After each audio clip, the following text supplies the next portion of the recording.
Seperti yang tadi saya katakan, kesaksian saya malam hari ini banyak bercerita tentang firman Tuhan, karena sungguh itu yang mengubahkan hidup saya. Namun begitu banyak hal yang Tuhan lakukan di dalam hidup saya, sehingga saya harus membagikannya menjadi sebuah sinetron, yaitu saya harus membagikannya dalam 4 episode. Oke? Episode pertama, setiap episode kan pasti ada judulnya, ya kan? Episode pertama judulnya perkenalan. Dan ini terjadi ketika saya masih kecil, saudara. Usia saya masih 10 tahun.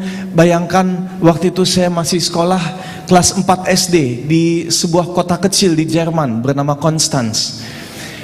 Di kota yang sungguh indah itu, kota kecil seperti kalau Indonesia mungkin seperti Bogor, atau mungkin juga kalau Solo saya nggak tahu, kayaknya lebih besar ya.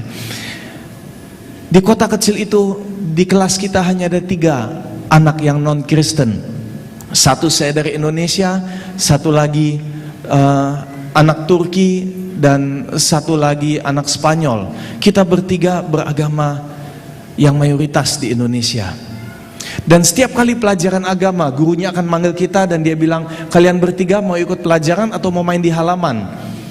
Anak kecil dikasih pilihan kayak gitu, pilihannya apa? Main-main di halaman. Jadi kita selalu main-main, gak pernah ikutin kelas. Tapi ada satu ketika gurunya memanggil kita dan dia bilang, Ri, kali ini kita mau kebaktian di gereja setempat. Kurang lebih jalan kaki 15 menit, kebaktian setengah jam, kembali 15 menit. Ini gereja Katolik ya. Kalian bertiga mau tinggal di sekolah atau mau ikut ke gereja? Kita pikir, wah, daripada ditinggal 1 jam, mendingan ikut yuk jalan-jalan. Jadi kita ikut ke gereja. Tujuannya bukan untuk mencari Tuhan, hanya sekedar untuk ikut teman-teman jalan-jalan, to have fun. Tapi apa yang terjadi di gereja itu? Ketika tiba di gereja yang sungguh besar dan indah, semuanya duduk di depan, kita bertiga duduknya di pojok belakang, dan yang lain semua berdoa, kita ketawa-ketawa, bercanda-bercanda. Tapi ada satu ketika mereka semuanya, teman-teman kelas saya pada ngantri ke depan. Dan saya bilang sama teman saya, yuk kita ikut antri. Mereka bilang, enggak, takut, lo aja. Jadi saya ngantri ke depan. Emang dari dulu saya bandel anaknya. Sampai di depan, pasturnya kasih kerupuk sama sirup. Saya kembali ke kursi saya di belakang, tanpa menunggu aba-aba, saya nyemil duluan.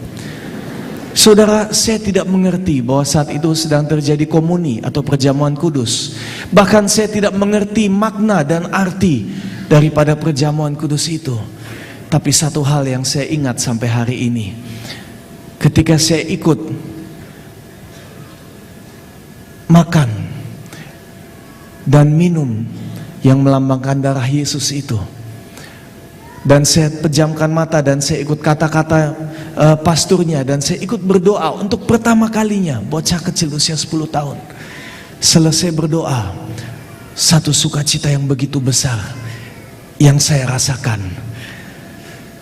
Satu damai sejahtera yang belum pernah saya rasakan sebelumnya. Saat itu juga saya melihat ke langit-langit gereja dan saya bilang, wah, ternyata Tuhan itu ada dan Dia sayang sama saya. Siapa saya, saudara? Anak Indonesia di negara maju, di negara modern, di negara orang bule. Di mata mereka saya tidak punya arti apa-apa. Tapi saudara, di mata Tuhan, apapun warna kulit kita, apapun dosa-dosa yang ada di masa lalu kita, bahkan apapun agama kita, di mata Tuhan kita semua sangat berharga. Amin. Kita beri tepuk tangan buat Tuhan. Itu terjadi ketika saya masih usia 10 tahun di Jerman. Nggak lama setelah itu kita mulai pindah ke Indonesia. Dan episode kedua ini judulnya Perlindungan. Terjadi ketika saya masih dari Jerman sampai saya udah kuliah di Indonesia. Saudara, ketika saya kuliah itu saya udah main film, pertama dari bermulai sebagai peragawan, ya kan, peragawan yang begini kan, set, ya kan, kayak begitu kan, peragawan. Abis itu jadi fotomodel, dari fotomodel main film, dari main film kemudian baru pindah ke sinetron. Sinetron saya dulu yang pertama judulnya Keluarga Vandanu Wiryo. Masih ada yang ingat? Komedi di RCTI. Udah lama banget. Keluarga Vandanu. Ketika itu saya bermain sebagai Kasep Jansen Vandanu Wiryo. Ceritanya anak Indo-Belanda yang anak konglomerat yang manja dan lain sebagainya. Dan ada beberapa episode, ada 4 episode di mana ceritanya saya itu habis kecelakaan dan seluruh badan saya diperban kayak mumi berjalan. Tapi yang pemirsa di rumah tidak tahu adalah bahwa sebagian besar daripada perban itu asli, karena memang baru habis kecelakaan. Dalam hidup saya, dalam episode kedua ini 3 kali saya kecelakaan. Dan kecelakaannya bukan kecelakaan yang cuman serempet-serempet. Kecelakaannya tuh sampai mobil udah hancur total. Tapi 3 kali Tuhan selamatkan saya.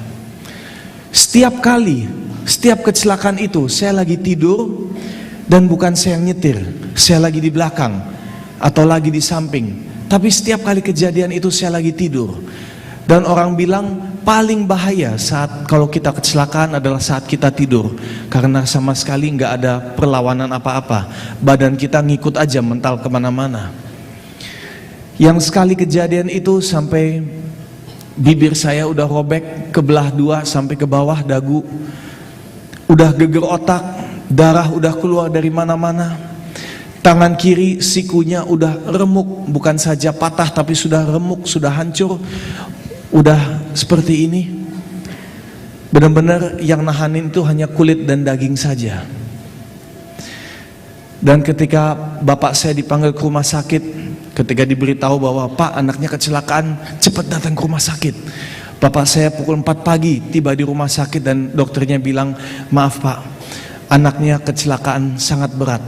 Kita bahkan tidak berani untuk memindahkan dia ke rumah sakit lain, mungkin yang rumah sakit lebih bagus, karena takut mati di jalan, naik ambulans sekalipun. Tangan kirinya udah hancur total, sikunya kita nggak bisa apa-apain lagi. Bapak tinggal pilih aja, kita hanya bisa bikin permanen. Jadi tolong Bapak pilih, mau dibikin begini, begini, atau begini. Benar, begini, begini, atau begini. Tapi saudara, Yesus Kristus adalah dokter dari segala dokter. Amin. Kalau Yesus mau menyembuhkan, Yesus sembuhkan. Haleluya. 3 kali kecelakaan, 3 kali Tuhan selamatkan saya. Sekali kecelakaan dan selamat, orang yang tidak percaya Tuhan mungkin akan bilang, emang dia beruntung. 2 kali kecelakaan dan 2 kali selamat, orang yang gak percaya Tuhan mungkin akan bilang, emang hokinya gede. 3 kali kecelakaan, 3 kali diselamatkan. Mau bilang apa? Bukan untung, bukan hoki, tapi hanya kasih Tuhan Yesus. Amin. Kasih Tuhan Yesus.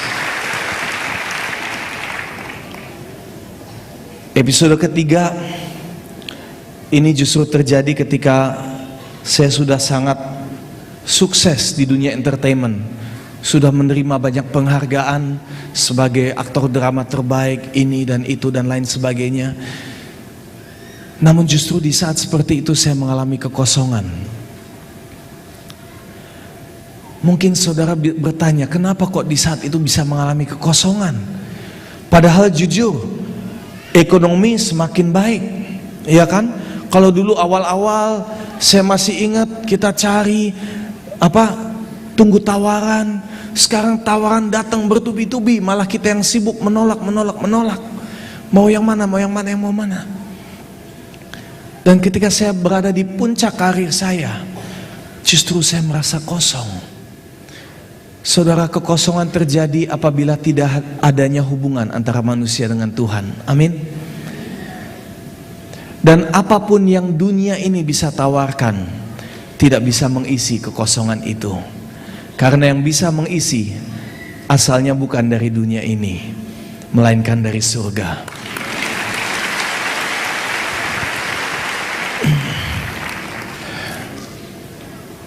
Matius 5 ayat 5 berkata bahwa manusia hidup bukan dari roti saja, tapi dari setiap firman yang keluar dari mulut Tuhan. selama saya sukses, yang saya kenyangkan hanya daging saya aja, hanya perut saya aja. Tapi roh yang ada di dalam saya biarkan kurus kering karena saya tidak membaca firman Tuhan, karena saya tidak isi dengan firman Tuhan. Sehingga kekosongan itu saya rasakan. Saudara, dalam keadaan ekonomi saat ini, rasanya semakin jelas bahwa kita tidak bisa menaruh bertumpu pada harta kita. Pada saat seperti sekarang ini, rasanya sudah jelas bahwa kita tidak bisa berpegang pada materi maupun uang kita. Amin. Baru tadi saya mendengar cerita ada seseorang yang punya yang dari uang 240 miliar rupiah ya. Karena keadaan krisis ini menurun menjadi 4 miliar. Dari 240 turun jadi 4 miliar. Sampai akhirnya enggak, dia mati bunuh diri atau sakit? Hah? Langsung mati pokoknya. Saudara, 4 miliar rupiah di mata kita banyak sekali dari jemaat sini. Kita akan sangat senang apabila bisa terima 4 miliar rupiah, amin. Berarti semua itu kembali dari cara kita berpandang. Betul apa tidak? Itu semua kembali kepada kita. Apakah kita menaruh masa depan kita, harapan kita kepada harta kita atau kepada Tuhan kita? Karena apapun yang dunia ini bisa tawarkan tidak bisa memberikan keselamatan. Amin. Dan ketika saya mengalami kekosongan seperti itu, saya mulai mencari untuk mengisi kekosongan ini. Tapi saya mencari di tempat-tempat yang salah, karena saat itu saya belum terima Tuhan Yesus sebagai juru selamat saya. Dan saya mulai, anak-anak muda yang ada di sini dengarkan baik-baik. Saya mulai clubbing, saya mulai ke disco, saya mulai pergaulan malam. Dari seorang anak muda yang paling benci sama yang namanya alkohol, paling benci sama yang namanya merokok, apalagi narkoba. Akhirnya saya terjerumus dan saya mulai mencoba semuanya satu demi satu. Dan belakangan baru saya sadar bahwa ternyata semua itu juga tidak bisa mengisi kekosongan ini. Kira-kira apa yang menyadarkan saya? Ketika jam 9 malam masuk ke klub itu, ekstasi begini-begini, sampai pukul 9 pagi saya ngeliat jam, oh udah jam 9, udah waktunya pulang. Saya keluar pintu menuju ke mobil saya, jam 9 pagi hari Minggu. Dan saya papasan dengan 2 perempuan. Saya dengan baju hitam-hitam, bau rokok, karena di dalam klub semua orang ngerokok. Jadi dari atas sampai ke bawah bau rokok, mulut bau alkohol, muka udah mencong-mencong karena narkoba. Dan saya menuju ke mobil saya dan mereka papasan sama saya. Berbaju rapi, rambutnya masih basah-basah dikit, wangi. Baru habis mandi, pegang Alkitab, menuju ke gereja. Saudara bisa bayangkan, seperti hitam dan putih, amin? Amin? Dan ketika kita papasan, saya bisa melihat bagaimana mereka memandang saya. Dan kurang lebih saya bisa membaca dari matanya, bahwa mereka melihat saya dengan penuh iba. Dan saya bilang, dalam hati saya, kok mereka ngelihat saya penuh dengan iba? Saya kan sukses, saya kan sudah mendapatkan semua yang dunia bisa tawarkan. Kok mereka melihat saya dengan penuh iba? Agak sedikit kasihan, dicampur agak sedikit menjijikkan. Dan saya mulai bertanya sama diri saya sendiri.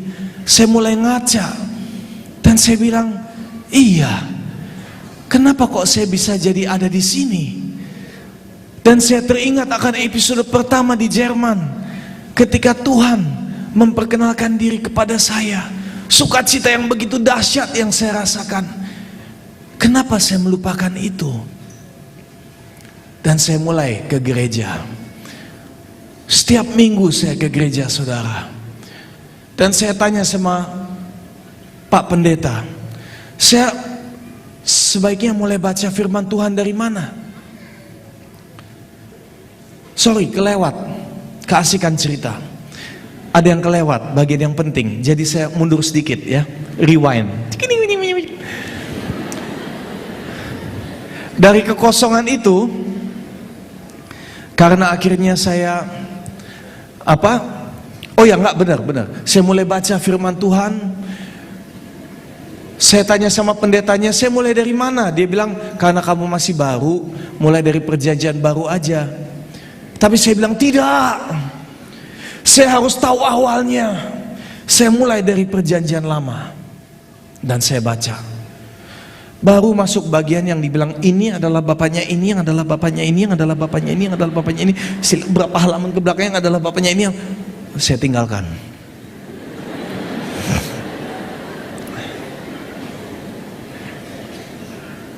Tapi ke gereja jalan terus. Tapi karena belum mau kehilangan teman-teman lama, jadinya saya tuh seperti hidup di dalam dua dunia. Malam minggu masih begini-begini, tapi hari minggu di gereja begini-begini. Di mata Tuhan, orang seperti adalah Kristen apa? Kristen Kristen KTP. Yang kekristenannya itu hanya sebatas KTP, tetapi tidak di dalam hati, tidak di dalam pikiran kita. Dan ketika saya menjadi Kristen seperti itu, kita masuk episode terakhir, Tuhan menegur saya. Dan Tuhan menegur saya dengan sangat keras. Pukul 3 pagi ketika saya lagi asik tidur di apartemen saya,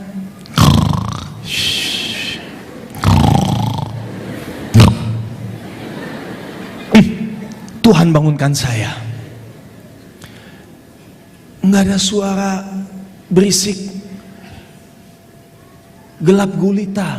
Tapi entah kenapa pukul 3 pagi saya terbangun. Dan saat saya bangun, satu suara dengan penuh otoritas berkata, Amsal 1 ayat 7. Dengan penuh otoritas, ya kan?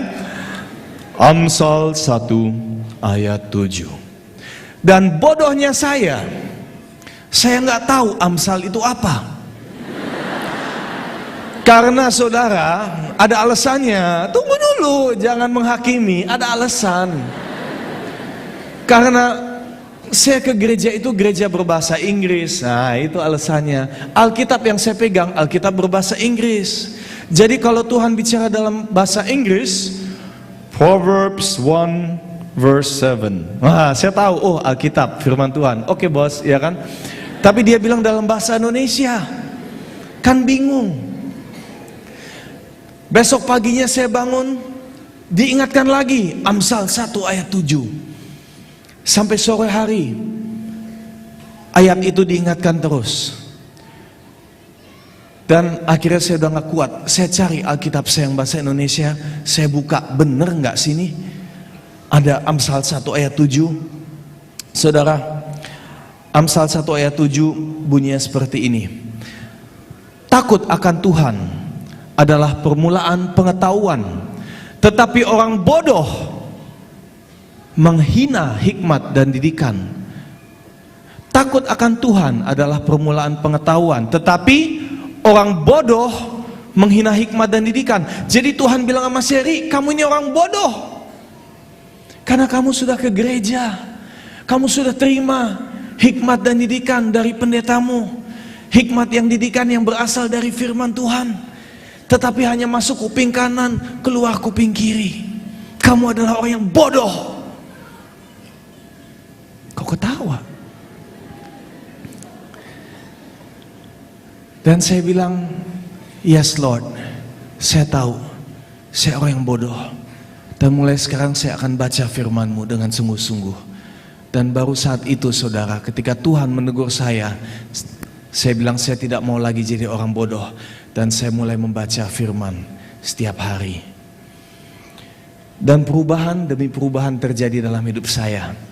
Karena saya semakin mengenal Yesus Kristus. Saya makin mengenal karakter yang Tuhan inginkan dari kita, umat-umatnya. Dan perubahan demi perubahan terjadi dalam hidup saya. Saudara, kesimpulan daripada kesaksian saya pada malam hari ini, episode pertama, Tuhan yang memperkenalkan diri terlebih dahulu kepada kita umat manusia. Amin. Melalui Yesus Kristus, secara pribadi, bagaimana yang Tuhan lakukan ketika saya masih SD itu. Episode kedua, Tuhan juga yang melindungi kita, walaupun mungkin saat itu kita belum terima Tuhan Yesus sebagai Juru Selamat. Episode ketiga, bagaimana hanya Roh Kudus yang bisa mengisi kekosongan ini. Karena semua harta dunia ini tidak akan bisa memuaskan kita. Dan episode terakhir, bagaimana Tuhan menegur saya ketika saya menjadi Kristen KTP, menjadi Kristen yang tidak jelas. Saudara, semua ini menyimpulkan satu hal, bahwa kita punya Tuhan yang proaktif, bahwa kita punya Tuhan yang peduli dengan setiap aspek kehidupan kita. Saudara yang setuju boleh angkat tangan. Kita sama-sama setuju, kita punya Tuhan yang aktif. Amin. Kita beri tepuk tangan untuk Tuhan. Tuhan sungguh luar biasa. Thank you Lord. Terima kasih Bapak. Dan saya ingin mengakhiri kesaksian saya dengan satu buah pertanyaan yang mudah.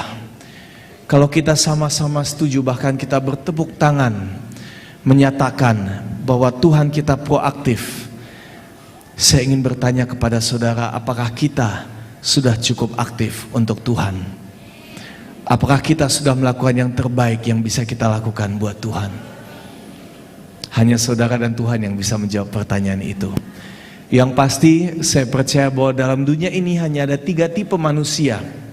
Ada orang bodoh, orang normal, dan orang pintar. Orang bodoh adalah orang yang tidak pernah belajar dari kesalahannya. Hari ini dia melakukan kesalahan, besok dia melakukan kesalahan yang sama lagi. Orang normal adalah orang yang belajar dari kesalahannya. Hari ini dia melakukan kesalahan, dia merasakan akibat daripada kesalahan itu pada dirinya sendiri, kerugian daripada kesalahan itu, dan besok dia tidak melakukan kesalahan yang sama lagi. Tapi saya percaya, jemaat-jemaat, bapak-bapak, ibu-ibu, adik-adik yang ada di sini, di GBI Keluarga Allah, saudara masuk orang-orang yang pintar. Amin. Saudara masuk orang-orang yang diberkati. Seperti apa yang tadi telah dikatakan, yang penting bukan kepintaran itu bukan dilihat dari lulus apa. Kepintaran itu dilihat dari ketulusan hati kita. Amin. Dan saya percaya saudara di sini semuanya pintar. Orang pintar adalah orang, dengarkan baik-baik, orang pintar adalah orang yang belajar dari kesalahan orang lain, sehingga dia tidak perlu merasakan kerugian daripada kesalahan itu pada dirinya sendiri. Saudara, belajarlah dari kesalahan saya, orang bodoh ini. Mulailah baca firman Tuhan secara teratur, agar perubahan boleh terjadi dalam hidup saudara. Tuhan Yesus memberkati.